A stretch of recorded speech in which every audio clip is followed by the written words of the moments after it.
World Awami লীগের মতবিনিময় সভা অনুষ্ঠিত হয়েছে।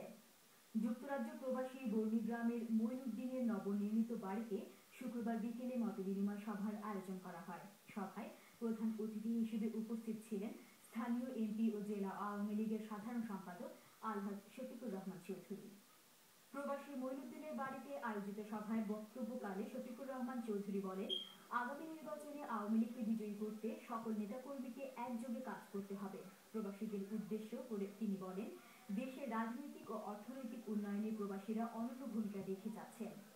৪ নম্বর ওয়ার্ড আওয়ামী লীগের সভাপতি ও প্রবাসীর ছোট ভাই গিয়াস মিয়ার সভাপতিত্বে অনুষ্ঠিত মতবিনিময় সভায় বিশেষ অতিথি হিসেবে উপস্থিত ছিলেন উপজেলা জেলা আওয়ামী লীগ সভাপতি মোজাম্মেল আলী, সহসভাপতি শমসু মিয়া, সাধারণ সম্পাদক বাবুল আক্তার, সাংগঠনিক সম্পাদক আমির আলী, চেয়ারম্যান আওয়ামী লীগ নেতা পঙ্কি খান, জবিদুর রহমান মেম্বার, শফিক উদ্দিন স্বপন, জয়ন্ত আচার্য, আব্দুল মান্নান, দশহর ইউনিয়ন আওয়ামী লীগের সভাপতি হরুফ খান, সাধারণ সম্পাদক ইলিয়াস আলী, প্যানেল চেয়ারম্যান আকবর আলী, হাবিবুর রহমান সাতির, উপজেলা যুবলীগের যুগ্ম আহ্বায়ক আশিক আলী ও আলতাফ